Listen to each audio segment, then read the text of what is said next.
형들의 악행에 동참하지 않은 요셉, 그 요셉을 형들은 미워했죠.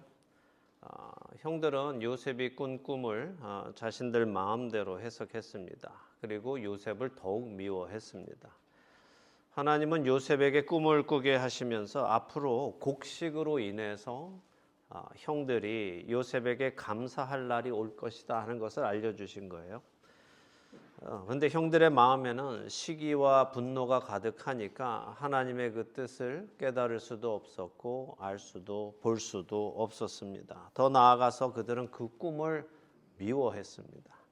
그래서 자신들의 안녕을 확인하기 위해서 아버지로부터 보냄을 받아서 온 요셉을 잡아 죽이자고까지 했습니다. 요셉을 죽이면 요셉이 꾼 그 꿈은 이루어지지 않을 것이다 라고 했죠. 이것이 얼마나 무서운 생각인지 그들은 알지 못했습니다. 그들이 죽이려던 그 꿈은 하나님이 그들을 살리시려는 꿈이었습니다. 하나님의 계획이었죠. 근데 그들은 자신들을 살리시려는 하나님의 그 계획을 없애버리려고 한 것입니다. 이처럼 우리의 영혼이 시기심에 가득하고 분노에 가득하게 되면 우리는 우리 스스로를 죽이는 일을 하려 하게 됩니다. 그들은 자신들에게 온 요셉을 붙잡아서 그들이 그 꼴보기 싫어했던 채색 옷을 벗겨버리고 그를 구덩이에 던져 넣었습니다. 그나마 그들이 형제였기에, 그리고 유다가 우리가 요셉을 죽여서 피를 흘려봐야 무슨 유익이 있겠느냐 하며 형제들에게 말을 했기에 그들은 요셉을 죽이는 대신 요셉을 마침 지나가던 미디안 상인들에게 팔았습니다. 그리고 창세기 37장 36절은 요셉이 그렇게 미디안 상인들의 손에 넘겨져서는 애굽으로 가게 되었고 바로의 친위 대장 보디발이라는 사람에게 팔렸다라고 하시면서 끝을 맺습니다. 야곱의 아들들은 꿈을 꾼 요셉을 노예로 팔아 넘김으로 이제 이 꿈은 사라지고 그럴 일은 없을 것이다 라고 생각했지만 사실 그들이 요셉을 팔아 넘김으로 인해서 요셉의 꿈은 이제부터 구체적으로 이루어지는 첫 걸음을 내딛게 된 것입니다. 여러분은 이 아이러니한 사실을 보십니까? 하나님의 놀라우신 반전을 보십니까? 인간은 우둔해서 자신의 감정 속에서 자신의 감정을 따라 행동하며 점점 더 나락으로 떨어지는데, 점점 더 어려운 환경으로 스스로를 몰아넣는데, 하나님께서는 그런 인간의 결정 속에서도 그것을 그대로 내버려 두지 않으시고 하나님이 약속하신 구원을 이루어 가신다 하는 것이 얼마나 놀라운 은혜이고 반전입니까? 이것이 바로 하나님의 은혜이고, 이 하나님의 은혜는 어느 누구도 막을 수가 없습니다. 하나님이 하신 약속은 어느 누구도 막을 수 없습니다. 하나님은 이들의 이야기를 통해 우리에게 하나님이 어떤 분이신지를 오늘도 알려주십니다. 오늘 우리는 창세기 38장에서 또다시 하나님의 은혜를 보게 될 것입니다. 요셉과 함께 성경이 조명하는 두 사람입니다. 그 사람을 통해 하나님을 알아가기 원합니다. 먼저 오늘 본문 창세기 38장 1절에서 5절까지 먼저 읽겠습니다. 창세기 38장 1절에서 5절 함께 읽겠습니다. 그 후에 유다가 자기 형제들로부터 떠나 내려가서 아둘람 사람 히라와 가까이 하니라. 유다가 거기서 가나안 사람 수아라 하는 자의 딸을 보고 그를 데리고 동침하니 그가 임신하여 아들을 낳음에 유다가 그의 이름을 에리라 하니라. 그가 다시 임신하여 아들을 낳고 그의 이름을 오난이라 하고 그가 또다시 아들을 낳고 그의 이름을 셀라라 하니라. 그가 셀라를 낳을 때에 유다는 거십에 있었더라. 야곱의 네 번째 아들 유다가 바로 요셉과 비교되는 주인공입니다. 유다 하면 여러분은 어떤 생각 드세요? 예수님의 조상, 다윗 왕의 조상, 그렇죠? 그런 다윗의 조상이고 또 다윗을 통해 오시는 우리 주 예수 그리스도의 조상입니다. 근데 다윗의 조상이고 예수 그리스도의 조상인 이 유다에 대해서 우리가 아는 것은 별로 많지 않아요.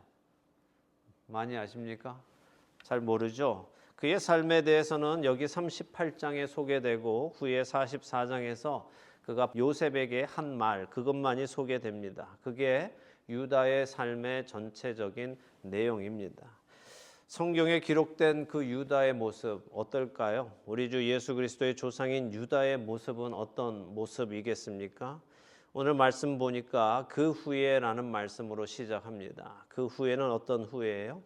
형들이 아버지의 심부름으로 자신들을 찾으러 왔던 요셉을 죽이려고 했다가 마음을 바꿔서 미디안 노예 상인들에게 팔아 넘긴 후에라는 말씀이죠. 근데 유다가 형제들로부터 떠났다라고 말씀하세요. 자, 야곱의 12아들 공동체에서 그들은 야곱의 이름이 이스라엘로 바뀌면서 이제 이스라엘로 자라나가야 되는데 요셉이라는 형제 한 사람이 사라져 없어졌습니다.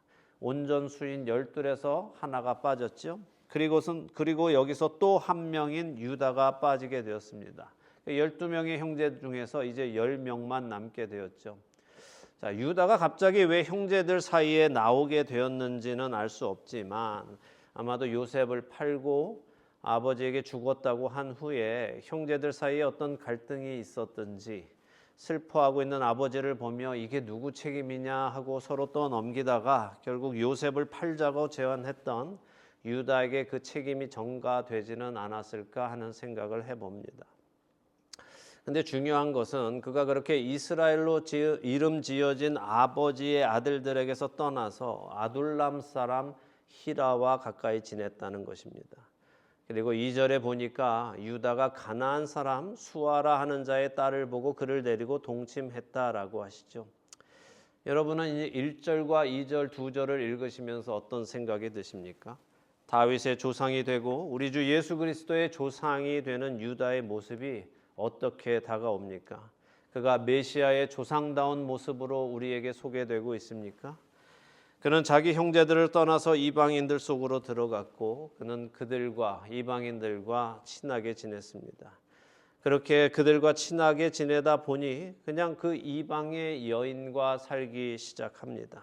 성경을 잘 보세요. 성경은 유다가 결혼을 했다라고 말씀하지 않습니다.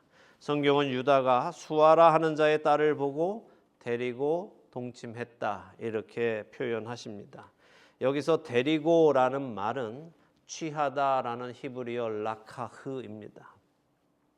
태초에 에덴 동산에서 하와는 뱀의 말을 듣고 선악을 알게 하는 나무의 열매를 보고 따 먹었다라고 기록하죠. 거기서 따다 하는 단어가 바로 라카흐, 취하다라는 단어입니다. 창세기 6장에서 하나님의 아들들의 사람의 딸들의 아름다움을 보고 자기들이 좋아하는 모든 여자를 아내로 삼은지라 할 때 역시 보고 아내로 삼았다 하는 단어가 라카흐입니다. 창세기 3장, 창세기 6장 모두 죄가 들어오는 장면을 소개할 때 동일하게 나타나는 패턴이 뭐냐 하면 보고 취하고 가졌다라는 거예요. 보았다라는 라와 라카흐가 연결돼서 계속해서 일어납니다. 여기 유다의 모습을 성경은 창세기 3장과 6장의 내용과 같은 패턴으로 소개하고 계시는 것입니다. 결국 유다의 모습을 뭐라고 성경은 우리에게 말씀하고 있는 것입니까? 유다가 죄를 짓고 있다는 것이에요. 유다가 자기 눈에 보이는 것을 좋아해서 그것을 갖으면 안 되는 것을 알고도 그것을 취했다라는 말씀을 하고 계시는 겁니다. 유다가 메시아의 조상다운 모습을 우리에게 보여주는 것이 아니라 오히려 메시아의 조상이어서는 안 되는 모습을 우리에게 보여주고 있는 것입니다. 그리고 그녀를 통해서 세 아들을 낳았습니다. 엘과 오난과 셀라입니다. 그리고 성경은 5절에 그가 거십이라는 곳에 살았다라고 기록합니다. 오늘 설교 제목을 유다는 거십에 있었더라라고 정했습니다. 자, 우리가 읽지는 않겠지만 이후에 기록된 6절에서 10절에 보면 유다의 장남과 차남 엘과 오난이 차례로 죽습니다. 근데 그들이 죽는 이유가 그들이 악해서 하나님께서 그들을 죽이셨다고 하십니다. 첫사람 아담의 범죄함으로 인해 죽음이 들어왔지만 하나님께서 누구를 특정한 어떤 누구를 죽이셨다라는 말씀은 여기 처음 등장합니다. 창세기 7장에 하나님께서 홍수로 모든 인류를 죽이셨을 때는 개인을 죽이신 것이 아니라 인간 전체 공동체를 죽이신 것입니다. 그들의 악행이 세상에 가득해서 하나님이 심판하셨습니다. 근데 하나님께서 한 개인의 악행으로 인하여 그 개인을 죽이신 것은 엘과 오난이 처음입니다. 아이러니하게도 그 둘이 유다의 첫 아들과 둘째 아들이라는 것이죠. 다윗의 조상, 메시아의 조상, 유다의 아들들이 괜찮은 아들들이 아니라 하나님 보시기에 악하여서 심판을 자초한 최초의 사람들이라는 것이 우리를 당황하게 만드는 것입니다. 우리는 유다의 자손이면 온전한 사람들이 나오기를 기대하는 것이 당연한데 그렇지 않다는 것입니다. 유다의 첫 아들, 둘째 아들 모두가 악행하여 하나님으로부터 죽임을 당하는 첫 사람이 된다는 것입니다. 유다의 첫 아들 엘의 아내는 다말이었다고 하십니다. 그런데 엘이 아들을 낳지 못하고 죽자 둘째 아들 오난이 다말에게 대를 잇게 해 주었어야 합니다. 그러나 오난은 그 재산이 다말에게 가는 것을 시기해서 다말에게 씨를 주지 않았고 동침만 했습니다. 그것이 악한 일이었기에 오난도 하나님께서 죽게 하셨습니다. 이렇게 두 아들이 모두 죽어버리니 유다는 다말에게 셋째 아들인 셀라를 주기가 어려웠습니다. 두려워졌겠죠. 어쩌면 얘한테 남자를 내 아들들을 주면 다 죽는 것이 두려워서 셀라도 주면은 혹시 죽을지 몰라서 두려워했을 것입니다. 그래서 그는 셀라가 아직 어리다는 핑계로 다말에게 친정에 가 있어라. 그러면 셀라가 크면 성장하면 내가 너에게 주겠다라고 했습니다. 그러나 셀라가 성장하고도 유다는 셀라를 다말에게 주어서 엘의 대를 잇게 해주지 않았습니다. 지금 여기 기록된 이 일을 오늘날 우리의 가치관으로 보아서는 안 됩니다. 이건 당시의 문화였고 남성은 아들을 낳음으로 자신이 죽지 않고 그 아들을 통해 계속해서 살아간다는 개념을 가지고 있었기 때문에 이렇게 대를 잇게 해주는 것이 당시의 문화였고 훗날 하나님께서 모세에게 율법으로까지 주신 것입니다.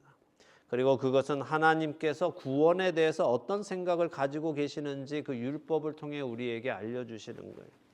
하나님은 대가 끊이지 않고 영원히 가는 것을 생명이라는 심볼로 우리에게 주시는 겁니다. 그래서 그 심볼을 이스라엘 백성들에게 가르쳐 주시고 하나님의 나라는 그렇게 죽지 않고 영원히 이어져서 살아가는 것이라는 것을 알려주기 원하셨습니다. 다시 유다로 돌아와서 이렇게 유다가 자신이 한 약속을 지키지 않자 다말은 스스로 대를 이어갈 계획을 짭니다. 바로 유다를 통해서라도 씨를 얻어서 자신의 남편 엘의 대를 이어가기로 한 것입니다. 이제 12절에서 18절을 우리 함께 읽겠습니다. 얼마 후에 유다의 아내 수아의 딸이 죽은지라 유다가 위로를 받은 후에 그의 친구 아둘람 사람 히라와 함께 딥나로 올라가서 자기의 양털 깎는 자에게 이르렀더니 어떤 사람이 다말에게 말하되 내 시아버지가 자기의 양털을 깎으려고 딥나에 올라왔다 한지라 그가 그 과부의 의복을 벗고 노을로 얼굴을 가리고 몸을 휩싸고 딥나 길 곁 에나임 문에 앉으니 이는 셀라가 장성함을 보았어도 자기를 그의 아내로 주지 않음으로 말미암음이라.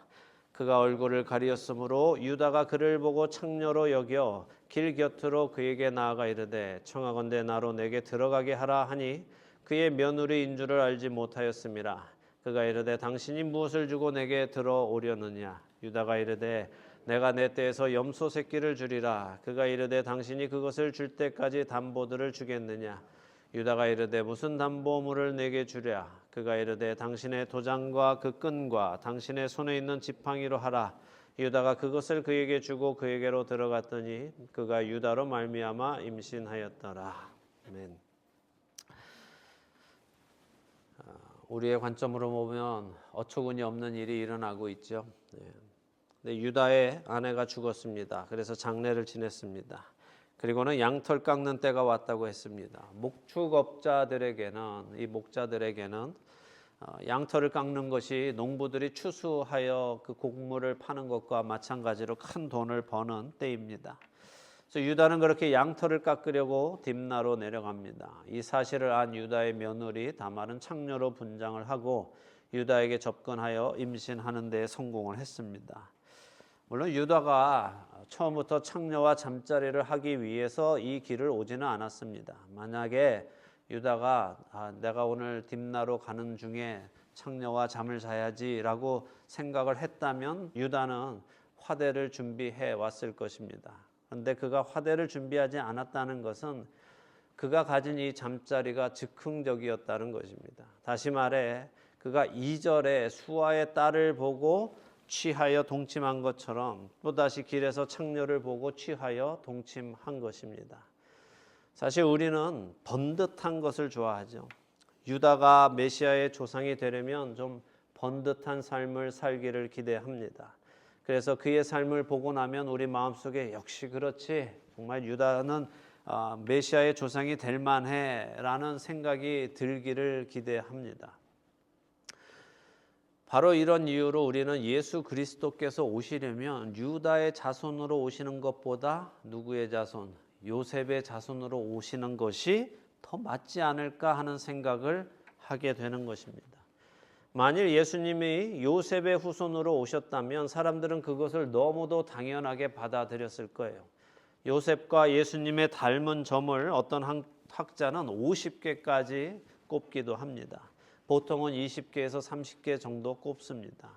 그렇기 때문에 사람들은 요셉을 보면 요셉 안에서 예수님을 보는 것처럼 깨달을 수 있고 요셉을 통해 예수님이 오시기를 기대하죠.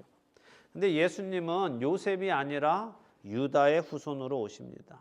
악행에 동참하지 않은 요셉이 아니라 욕망대로 악행을 행하고 있는 유다의 후손으로 오신다는 거예요. 의로움을 지키는 요셉이 아니라 불의하게 살아가고 있는 유다의 후손으로 예수님이 오신다는 것입니다. 이런 것을 볼 때 우리는 잘 이해가 안 돼요. 또 기분도 별로 안 좋고 찝찝하죠. 이런 글 읽고 나면 찝찝해요. 왠지 이거 뭔가 잘못된 것 같아요. 왜 하나님은 이런 식으로 일을 하실까 잘 이해가 안 되죠. 그런데 하나님의 은혜는 바로 이런 것이라는 것을 우리에게 알려주시는 거예요. 구원은 전적인 하나님의 은혜라는 것을 우리는 많이 들어서 알고는 있습니다.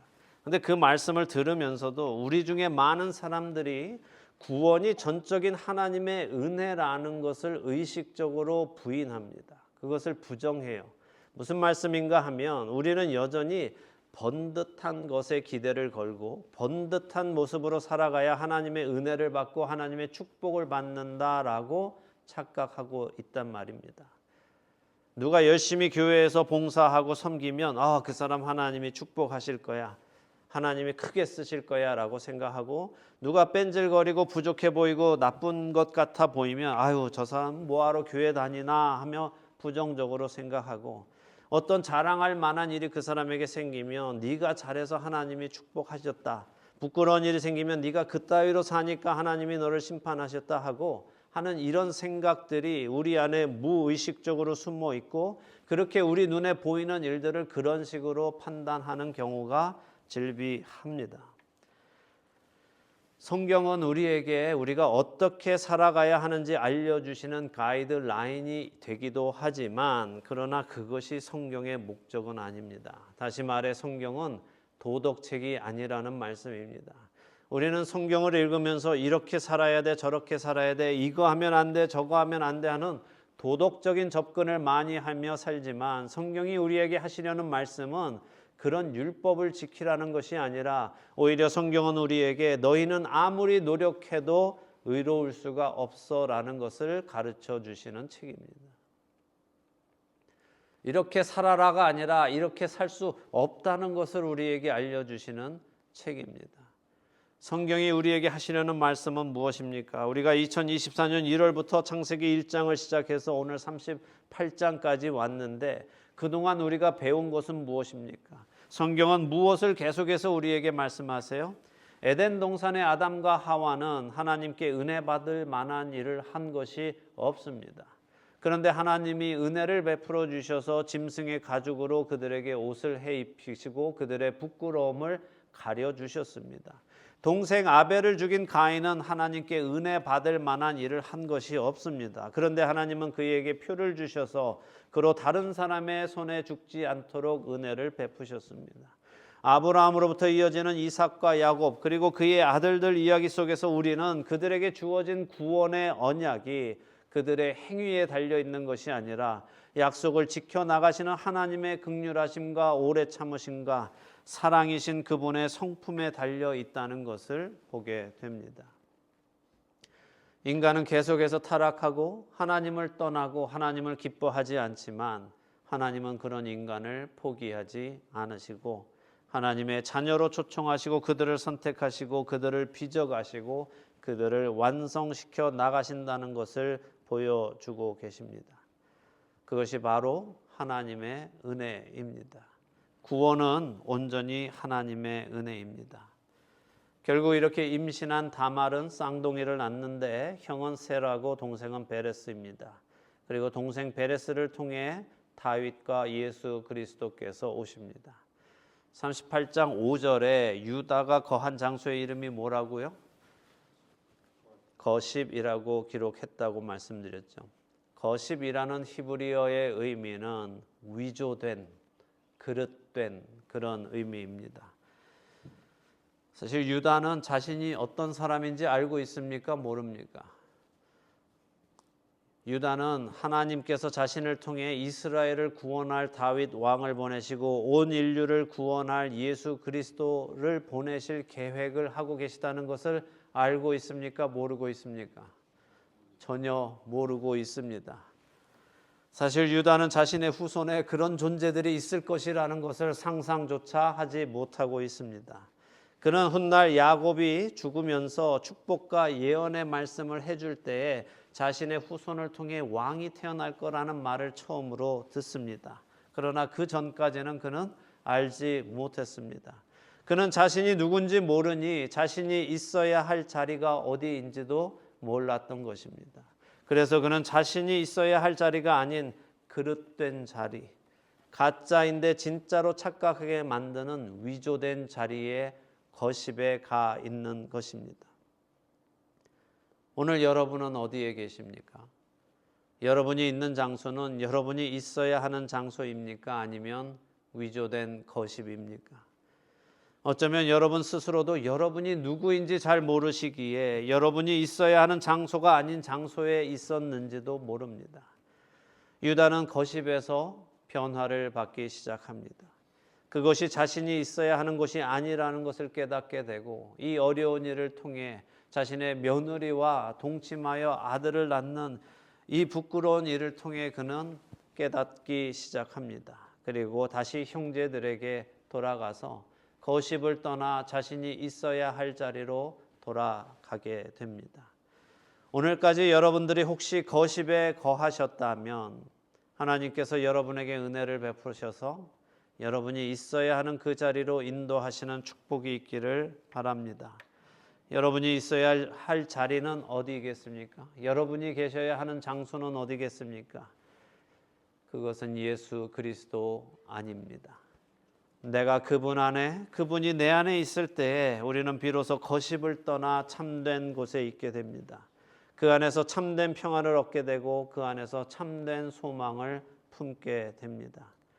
아버지께서 나를 사랑하신 것 같이 나도 너희를 사랑하였으니 나의 사랑 안에 거하라 라고 하신 예수님의 말씀을 따라 자신의 거십에서 떠나 예수님의 사랑 안에 거하시는 우리 모두가 되기를 예수 그리스도의 이름으로 축원합니다.